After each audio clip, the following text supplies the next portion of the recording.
परम सौभाग्यशाली हैं जिनका कथा सत्संग सुनने में मन लगता है। क्यों? कि ईश्वर की दृष्टि उन पर पड़ गई है। ईश्वर प्रेरणा देकर के भेजता है कि जाओ, वह कथा हो रही है, उनका मन लगता है इसलिए। और जो अभी भी कुछ लोग अखबार पढ़ रहे होंगे, 6 बज गए और कुछ लोग ताश खेल रहे होंगे कहीं चौपड़ा पर बैठ के, नहीं, ईश्वर की दृष्टि उन पर नहीं है। आप सौभाग्यशाली हैं, किसी एक को प्रेरणा दी कि तू कथा करा, किसी एक को प्रेरणा दी कि तू उसको प्रेरित कर, तेरे बगल वाले को, वो उससे आया, वो उससे आया। भगवान की दृष्टि आप पर पड़ गई है। राम सुखदास जी क्लियर कहते थे हजारों आदमियों के सामने।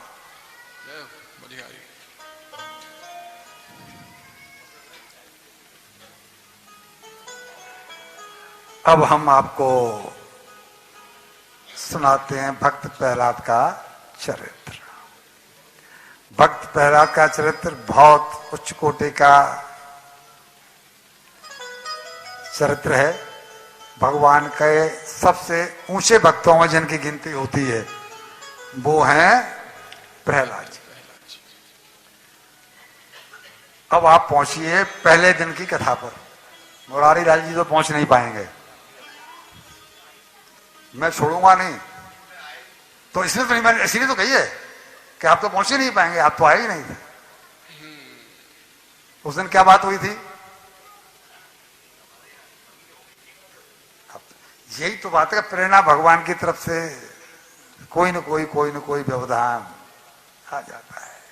वो लोग सौभाग्यशाली हैं जिनके यहाँ जीवन में कोई व्यवधान नहीं आ रहा है, 7 दिन प्रेम से बैठ के कथा को सुन पाएंगे, वरना ये कलयुग में कोई न कोई व्यवधान। तो वो जो जय विजय जिनको सनकादिक ने साथ दिया था, पहले दिन ये कथा सुनाई थी, अब हम सब वहीं पर पहुंचे।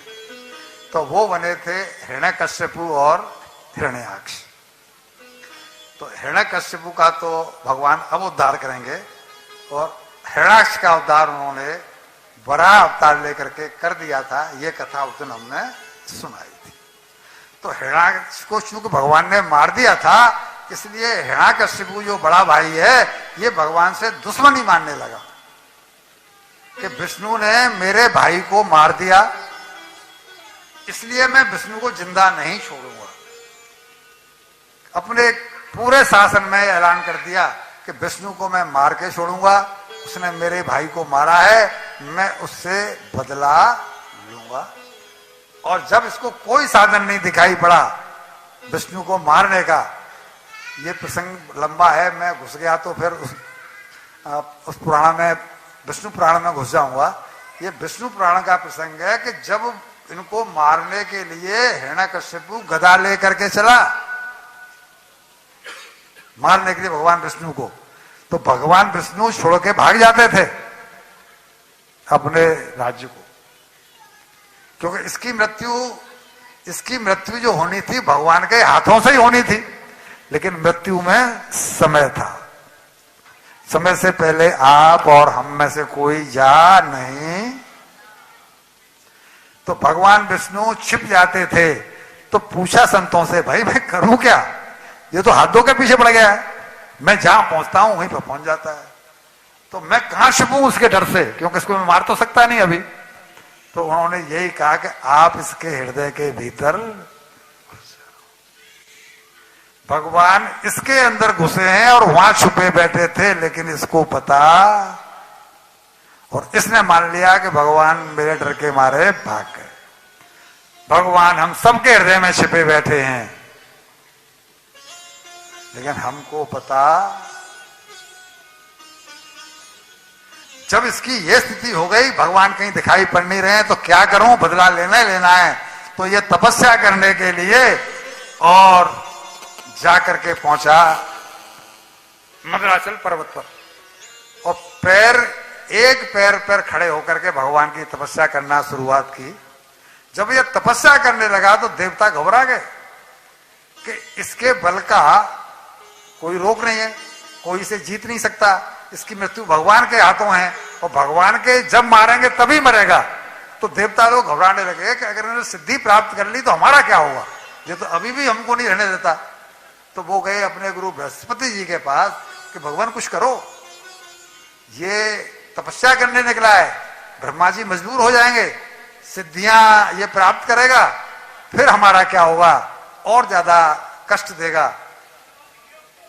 ये कथा भागवत में नहीं है, ये कथा जो है वो विष्णु पुराण में है।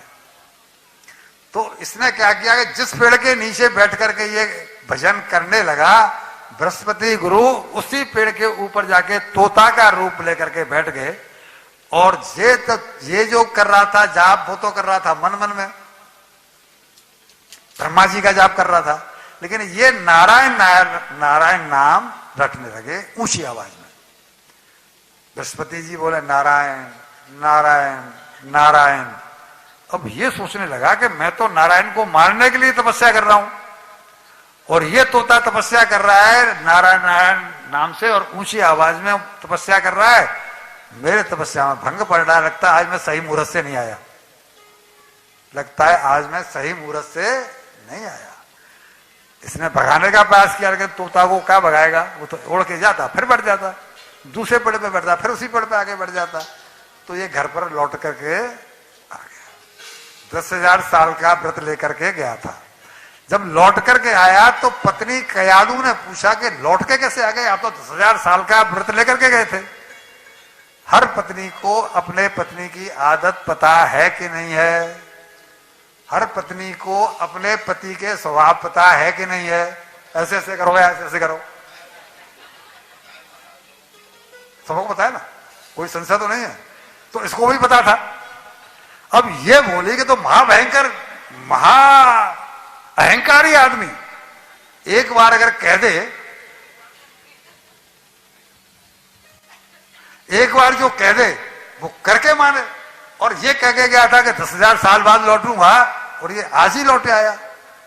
तो पूछा कि आप लौट के क्यों आए, तो ये बोलता है अरे क्या करूं, पता नहीं आज कैसे मुहूर्त में गया, मैं जिस पेड़ के नीचे बैठा था वहीं पर एक तोता आ गया, और वो नारायण नारायण राणा जपने लगा, तो मेरे भजन में व्यवधान पैदा हो गया, मैं परेशान हो गया। अब उसे एक सूत्र मिला, युक्ति। क्या युक्ति मिली कि मेरा पति तो महापापी है, ये भी सबको पता है, धर्मात्मा है ये भी सबको, अहंकारी है ये भी सबको, दयालु है ये भी सबको। बोला ये तो महापापी आदमी, हम दैत्य कुल के लोग हैं, दैत्य कुल में यही सब होता है, और ये कह रहा है नारायण का नाम ले रहा है, और नारायण से ही दुश्मनी निभाने के लिए तब करने गए थे।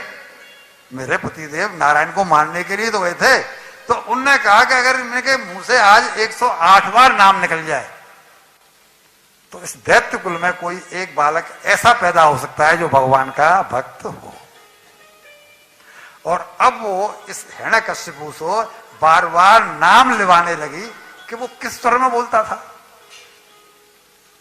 क्या वही जो अभी आप सुना रहे थे, वहां वो नारायण नारायण बोलता था। हाँ, वो कैसे बोलता था, अच्छा वो कितना रसीला लगता था, क्या पर वो वही, हाँ वो नारायण, मतलब उसकी कोशिश से किसी तरह से 108 बार नाम। आज उसने सारे नौकर चाकरों को उठा दिया, किचन में खुद गई,